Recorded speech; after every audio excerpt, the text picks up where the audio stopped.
तो जैसे कि हमने लास्ट एपिसोड के अंदर देखा था, जो बेचारा युवान जी होता है वो ली डोंग की बातों को सुनकर अपने हाथों को देखने लगता है और अपने हाथों को देखते हुए बोलता है कि क्या अब मैं जो स्टडी मटेरियल है उसका इस्तेमाल भी जो है वो नहीं कर सकता। और अब इतना सोचकर जो ली डोंग होता है वो मन ही मन में जोर जोर से चिल्लाने लगता है और चिल्लाते हुए बोलता है कि नहीं, मेरी जो ज़िंदगी है उसका अंत जो है वो इस प्रकार से तो बिल्कुल भी नहीं हो सकता। और युवान जी की ऐसी हालत को देखने के बाद में जो ली डोंग होता है वो जोर जोर से हंसने लगता है और हंसते हुए जो युवान जी होता है उससे बोलता है कि तुम्हें नर्वस होने की कोई भी ज़रूरत नहीं है, क्योंकि जो मोटिलिटी वैल्यू होती है वो चोरी डकैती या फिर हमले के ऊपर डिपेंड होती है। इससे में इसके अंदर 1 से लेकर 5 तक की मोटिलिटी वैल्यू पॉइंट जो होते हैं वो माइनस होते हैं, लेकिन अगर तुम किसी का खून करते हो तो इसके अंदर 10 मोटिलिटी पॉइंट जो होते हैं वो कम होते हैं।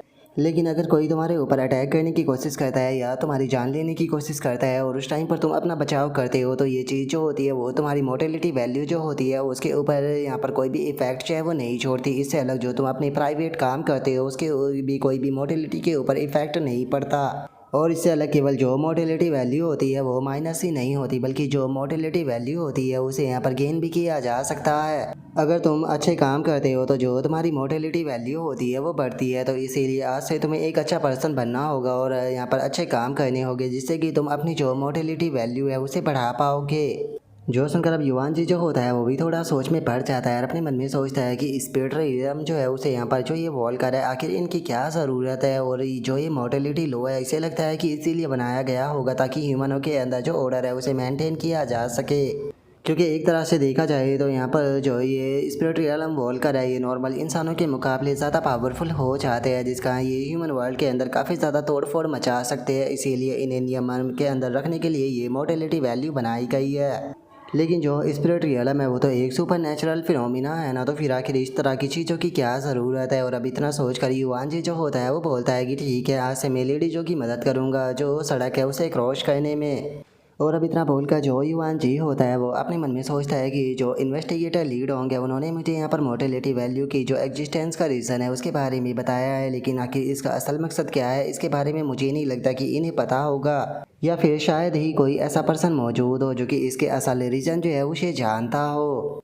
और अब युवान जी के इतना सोचते के साथ ही हम देखते हैं कि वे लोग जो होते हैं वो एक जगह पर पहुंच जाते हैं। तभी युवान जी जो होता है वो ली डोंग से बोलता है कि मैं आपसे एक चीज़ जो है वो पूछना चाहता हूं कि अगर हम एक गरीब यंग लेडी को स्पॉन्सर करते हैं तो क्या ये जो कानून है उसे तोड़ना माना जाएगा। जो सुनते के साथ ही जो ली डोंग होता है वो युवान जी से बोलता है कि देखो, मोटिलिटी वैल्यू जो होती है उसे खोया जा सकता है लेकिन उसे अच्छे काम कर कर प्राप्त भी किया जा सकता है। एग्जाम्पल के तौर पर जो इविल ऑर्गेनाइजेशन है स्पिरिट वॉल्कर की, वो यहाँ पर जो दान है वो देते हैं ताकि वो अपनी जो मोटिलिटी वैल्यू है उसे बनाए रख सके। तो इसीलिए बस तुम्हारे पास में पैसा जो है वो होना चाहिए। अगर तुम्हारे पास में पैसा है तो तुम पैसे से थोड़ा दान कर कर जो मोटिलिटी वैल्यू है उसे काफ़ी आसानी से जो है वो कमा सकते हो, चाहे तुम किसी का मर्डर भी क्यों ना कर दो। और क्या तुम्हें नहीं लगता कि ये चीज़ जो है वो बहुत ही ज़्यादा आइकॉनिक है? तुमने कभी भी नहीं सोचा होता होगा कि जो ये चैरिटी करने वाले लोग हैं इनका असली फेस जो है वो इस प्रकार का भी हो सकता है।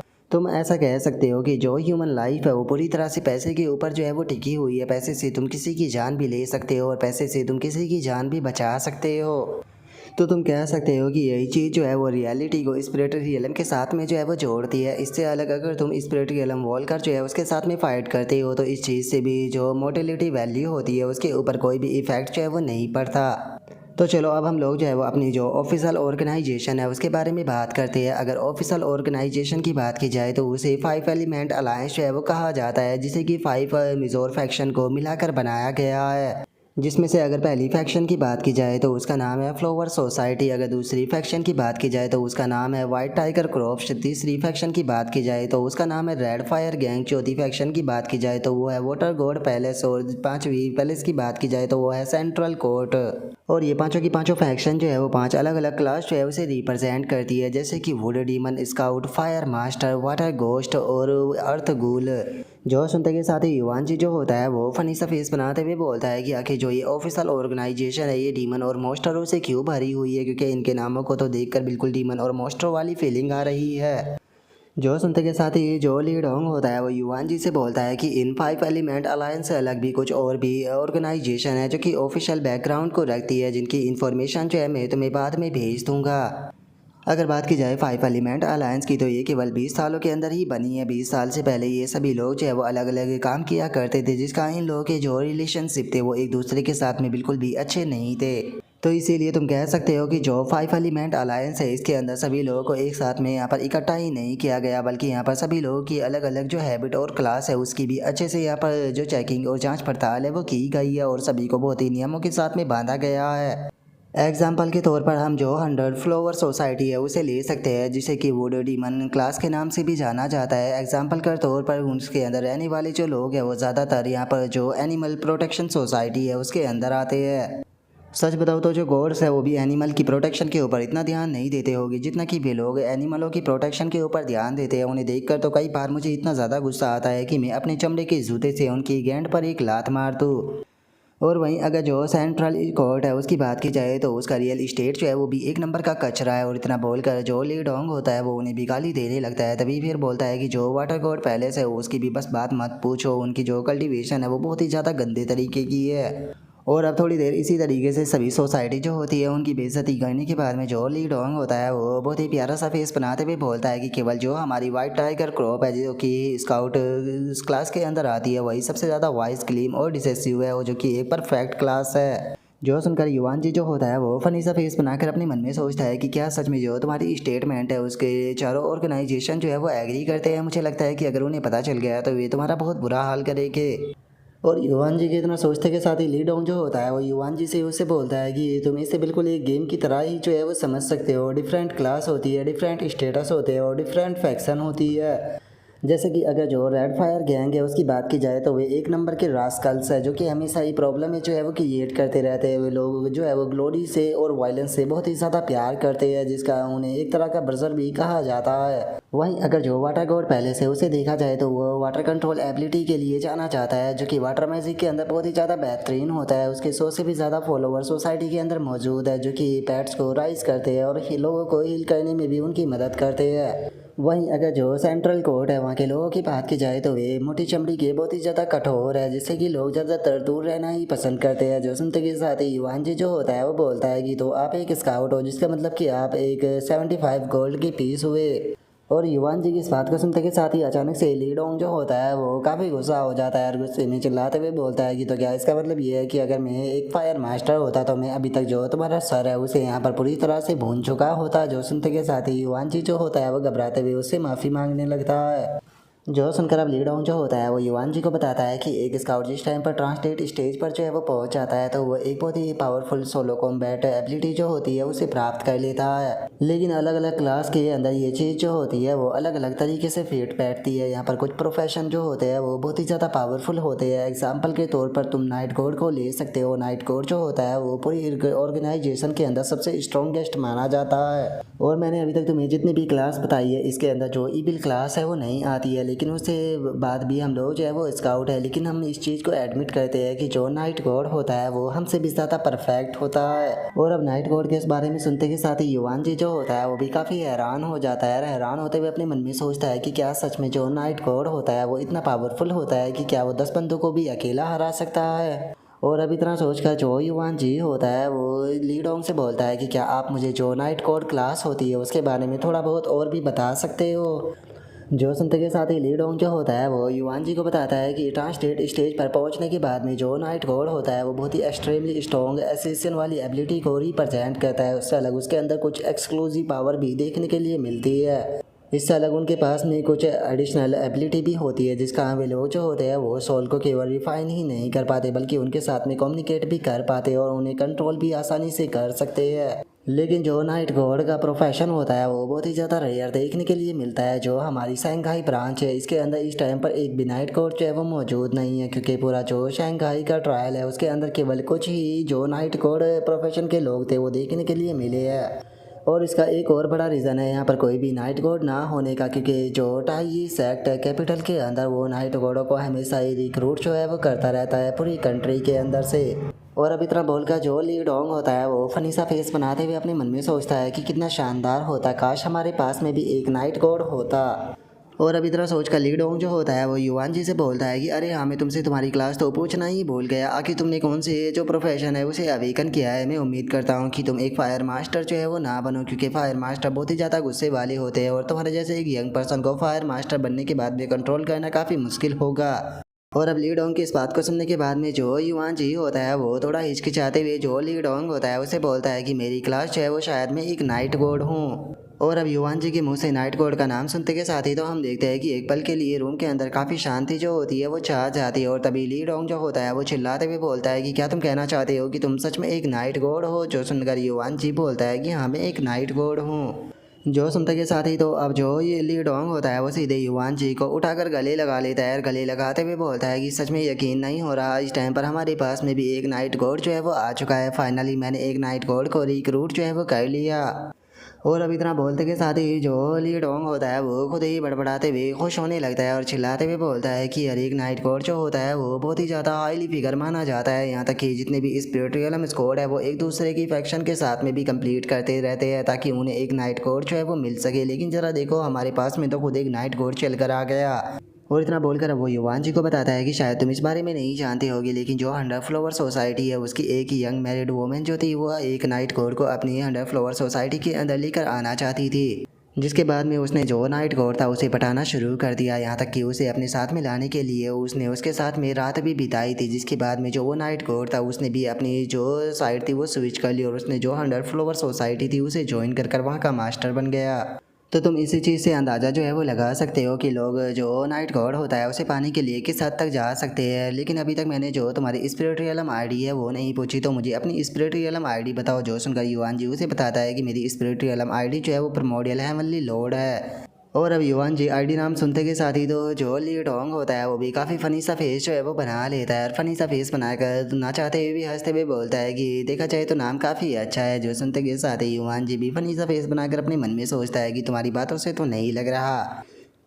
और उसके इतना सोचते के साथ ही ली डोंग जो होता है वो उसे बोलता है कि चलो अब तुम्हारी सैलरी के बारे में बात करते हैं। तुम्हें यहाँ पर 20,000 पर महीना जो है वो दिया जाएगा। इससे अलग मिशन को कंप्लीट करने पर तुम्हें अलग से रिवॉर्ड मिलेगा और अगर तुम मेरिट को अचीव करते हो तो तुम्हें यहाँ पर प्रोफेशनल बोनस जो है वो भी दिया जाएगा। और अब पैसे का नाम सुनते के साथ ही तो जो युवान जी होता है वो बहुत ही ज़्यादा खुश हो जाता है और खुश होते हुए बोलता है कि ठीक है बॉस, मैं इस चीज़ के लिए तैयार हूँ, आज से आप मेरे बॉस हो गए। जोश उनका लीड ऑन जो होता है वो युवान जी को लेकर एक अलग रूम में आ जाता है और वहाँ पर जो स्टाफ होता है उसे दिखाते हुए बोलता है कि ये यहाँ का रेगुलर स्टाफ है जो कि यहाँ पर केवल स्पिरिचुअल वॉलकरों को ही सर्व करता है। तो फ्यूचर में अगर तुम्हें कोई भी काम हो तो तुम इन्हें ऑर्डर दे सकते हो। तो चलो अब मैं तुम्हें यहाँ पर जो मेरा पर्सनल ऑफिस है उसके अंदर लेकर चलता हूँ, क्योंकि बाकी का हम काम जो है वो मेरे पर्सनल ऑफिस के अंदर करेंगे। और अब इतना बोलते के साथ ही जो ली डोंग होता है वो युवान जी को लेकर अपने ऑफिस के अंदर आ जाता है और उससे बोलता है कि ठीक है तुम बेंच पर जाकर बैठ जाओ। जो सुनकर युवान जी भी ओके बोलकर जो बेंच होती है उस पर बैठ जाता है। और तभी हम देखते हैं कि जो गुआन यहाँ होती है वो भी वहाँ पर आ जाती है, जिसकी क्लास भी स्काउट होती है और उसका स्पिरिट रियलम लेवल जो होता है वो 2 होता है। और अब वहाँ पर आते हुए जो गुआन यहाँ होती है वो बोलती है कि क्या मेरी कुछ मदद चाहिए। और अब गुआनिया को देखते के साथ ही तो जो बेचारा ली युवान जी होता है उसका चेहरा भी लाल पड़ जाता है, क्योंकि उसे वही बातें याद आने लगती है जिस टाइम पर गुआनिया ने उसका जो मोबाइल था उसे चेक किया था, जिसका वो उसके सारी सीक्रेटों को जानती थी। और अब गुआनिया को देखते के साथ ही लीडोंग जो होता है वो बोलता है कि गुआनिया तुम सही टाइम पर आई हो, ये रहा कॉन्ट्रैक्ट में चाहता हूँ कि तुम हमारे न्यू मेंबर को जो कॉन्ट्रैक्ट है वो समझाओ, क्योंकि मुझे यहाँ पर जो सुपीरियर है उनके साथ में कॉन्टैक्ट करने के लिए जाना है। जो सुनकर गुआनिया जो होती है वो युवान जी के पास में आ जाती है और युवान जी के पास में आते हुए बोलती है कि वो लगता है कि वो बच्चा जिसे कि जो मिच्योर लड़की है वो काफ़ी ज़्यादा पसंद है, उसने अपने ट्रायल को स्मूथली कंप्लीट कर लिया। और गुआनिया के इतना बोलते के साथ ही लीडोंग जो होता है वो युवान जी से बोलता है कि गुआनिया जो है वो हमेशा ही इस प्रकार के मजाक करती रहती है, तो इसीलिए इसकी आदत डाल लेना।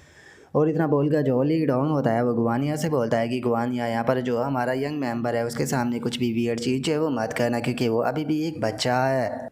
जो सुनते के साथ ही गुआनिया जो होती है वो भी हंसते हुए जो युवान जी होता है उसकी तरफ देखने लगती है और उसकी तरफ देखते हुए बोलती है कि मैं इस चीज़ को बैठ लगा कर कह सकती हूँ कि जो हमारा स्टूडेंट मेंबर है वो यहाँ पर अभी भी जो स्पिरिट रियलम है उसके बारे में इंफॉर्मेशन लेना चाहता है। मैं सही कह रही हूँ ना। और गुआनिया की इस तरह की बातों को सुनकर तो बेचारा जो युवान जी होता है उसका चेहरा भी लाल पड़ जाता है और वो गुआनिया को कोई भी जवाब जो है वो नहीं दे पाता।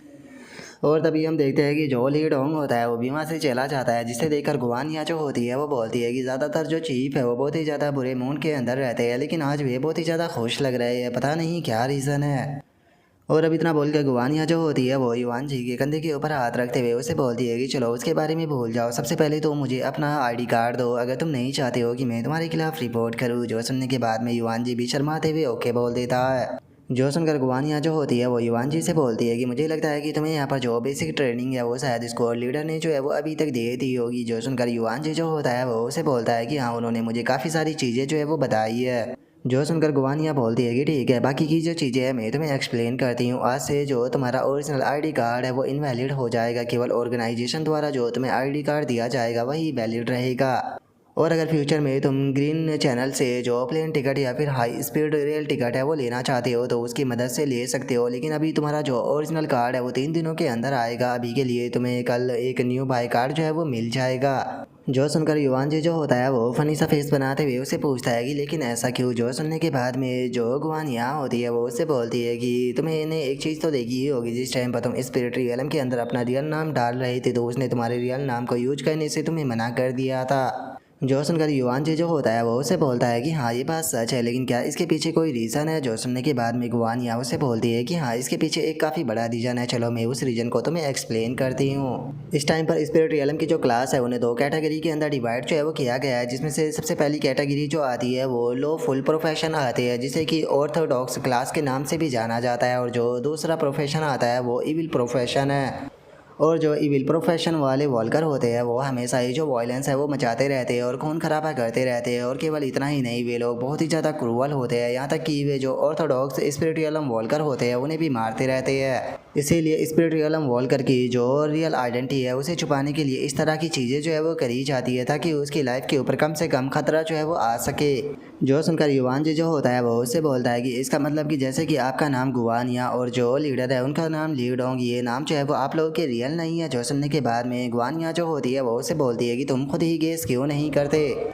हमारे रियल नाम के होने से यहाँ पर ज़्यादा कोई फ़र्क जो है वो नहीं पड़ता है, क्योंकि हम लोग जो है वो ऑफिशियल ऑर्गेनाइजेशन से जुड़े हुए हैं जिसका नाम हंटर है, और हम उन लोगों का शिकार जो है वो करते हैं। जो सुनते के साथ ही युवान जी जो होता है वो गुवानिया से बोलता है कि सिस्टर गुवानिया, मुझे पक्का यकीन है कि आप एक अमेजिंग हंटर होगी। जो सुनते के साथ ही गुवानिया जो होती है वो युवान जी के पास में आ जाती है और युवान जी के पास में आते हुए उससे बोलती है कि तुम तो बहुत ही ज़्यादा मीठी मीठी बातें करते हो, मुझे ये बताओ कि आखिर तुम्हारी कितनी गर्लफ्रेंड है। जो सुनकर युवान जी थोड़ा शर्माते हुए उससे बोलता है कि मैं पूरी तरह से सिंगल हूँ। और अब युवान जी की इस बात को सुनते के साथ ही गुवानिया जो होती है वो भी काफ़ी ज़्यादा सरप्राइज हो जाती है और सरप्राइज होते हुए बोलती है कि तुम्हारा डस्टबिन जो था वो पूरी तरह से क्लियर था, मुझे तो लगा था कि शायद तुम्हारी गर्लफ्रेंड होगी। और गुवानिया की इस बात को सुनकर युवान जी जो होता है वो अपने मन में सोचता है कि पता नहीं मेरी आंट और इसे जो डस्टबिन है उसके साथ में ऐसी स्पेशल मोहब्बत क्या है जो कि हर चीज़ में ये डस्टबिन को लेकर आ जाते हैं। और युवान जी के इतना सोचते के साथ ही गुवानिया जो होती है वो एक वेबसाइट को ओपन कर लेती है और वेबसाइट को ओपन कर हंसते हुए जो युवान जी होता है उसे बोलती है कि क्या तुम ऑनलाइन जो गर्लफ्रेंड है उसे बाय करना चाहोगे। जो सुनकर युवान जी जो होता है वो उसे मना करते हुए बोलता है कि नहीं नहीं, बहुत बहुत शुक्रिया, मुझे बस रियल गर्लफ्रेंड चाहिए। जो सुनते के साथ ही गुवानिया जो होती है वो जोर जोर से हंसने लगती है और हंसते हुए बोलती है कि बच्चे मैं अब तो तुम्हें और भी ज़्यादा पसंद करने लगी हूँ। जो सुनकर युवान जी जो होता है वो बोलता है कि सिस्टर गुवानिया, मैं भी आपको पसंद करता हूँ। जो सुनकर गुवानिया जो होती है वो उससे बोलती है कि सच बताओ तो मुझे अभी भी तुम्हारी बात के ऊपर यकीन नहीं है कि तुम सिंगल हो। जो सुनकर युवान जी जो होता है वो कसम खाते हुए बोलता है कि सिस्टर गुवानिया, मैं कसम खाता हूँ कि अगर मैं झूठ बोल रहा हूँ तो मेरे ऊपर हेवन से जो बिजली है वो गिर जाए और मैं यहीं पर ही मारा जाऊँ। जो सुनकर गुवानिया जो होती है वो उसे बोलती है कि ठीक है, मजाक बहुत हो गई, चलो अब हम लोग जो है वो काम की बात पर आते हैं। जो कैंगयांग डेजर्ट है यहाँ पर total 10 spiritual realm Volker squad जो है वो मौजूद है, और जो हमारी स्क्वाड है वो सेकंड रैंक पर आती है जिसके अंदर की 5 वॉल्कर है। और तुम्हें मिलाकर इस टाइम पर हम लोग जो है वो टोटल 6 वॉल्कर जो है वो हो चुके हैं, लेकिन हमारी पूरी स्क्वाड के अंदर केवल जो स्क्वाड लीडर और मैं है, हम दोनों जो है वो वाइट टाइगर गार्ड को बिलोंग करते हैं। लेकिन चूंकि तुम्हें जो स्क्वाड लीडर है उसके द्वारा रिक्रूट जो है वो किया गया है, तो जिस टाइम पर तुम परमानेंट हो जाओगी तो तुम भी वाइट टाइगर गार्ड का एक मेंबर जो है वो बन जाओगे, तो इस चीज़ को याद रखना। जो सुनते के साथ ही युवान जी जो होता है वो बोलता है कि ठीक है, मैं समझ गया। ऐसा लगता है कि 5 एलिमेंट अलायंस जो है उसके काम करने का तरीका जो है उससे भी ज़्यादा डीप है जितना कि मैंने सोचा था। और अभी इतना बोलते के साथ ही युवान जी जो होता है वो बहुत ही फनी सा फेस बनाते हुए जो गुवानिया होती है उसे बोलता है कि आज से मैं जो सिस्टर गुवानिया है उसे ही फॉलो करूँगा। जो सुनकर गुवानिया जो होती है वो वहाँ पर रखा हुआ जो फॉर्म होता है उसे उठाते हुए बोलती है कि तुम्हारी यहाँ पर बातें मुझे काफ़ी ज़्यादा पसंद आई, मुझे एनर्जेटिक बच्चे बहुत ज़्यादा पसंद है। तो चलो अब तुम्हारे फॉर्म को देखते हैं कि तुमने इसके अंदर क्या क्या डिटेल भरी है। और इतना बोलकर वो युवान जी की जो डिटेल होती है वो पढ़ने लगती है और उसकी डिटेल को पढ़ते हुए बोलती है कि अच्छा तो तुम्हारी उम्र जो है वो 21 साल है और जो तुम्हारा आईडी नेम है वो प्रमोडियल हेमली लोड है। 1 मिनट, क्या तुमने यहाँ पर कुछ ज़्यादा ही खतरनाक नाम नहीं डाला? क्या तुम्हें डर नहीं कि बाहर लोग इस नाम को सुनकर तुम्हें पीट भी सकते हैं? और अभी इतना बोलते के साथ ही जो गुवान यहाँ होती है वो जैसे ही युवान जी की क्लास को देखती है तो वो बहुत ही ज़्यादा हैरान रह जाती है और हैरान होते हुए बोलती है कि 1 मिनट, ये तो नाइट कोड लिखा है। और इतना बोलकर जो गुवान यहाँ होती है वो हैरान होते हुए जो युवान जी होता है उसकी तरफ देखने लगती है और युवान जी की तरफ देखते हुए उसे बोलती है कि 1 मिनट, मुझे ये बताओ कि क्या तुम सच में एक नाइट गॉड हो? जो सुनकर युवान जी जो होता है वो भी मुस्कुराते हुए जो गुवान यहाँ होती है उससे बोलता है कि हाँ, मेरी क्लास जो है वो नाइट गॉड है। और अब युवान जी के इतना बोलते के साथ ही हमारा आज का एपिसोड जो होता है वो यहीं पर ही कंप्लीट हो जाता है। तो नेक्स्ट एपिसोड के अंदर देखिए कि आगे क्या होता है। अगर आप लोगों को वीडियो अच्छी लगी हो तो लाइक करना, चैनल को सब्सक्राइब करना। मैं मिलता हूँ नेक्स्ट एपिसोड के अंदर, तब तक के लिए बाय बाय गाइस।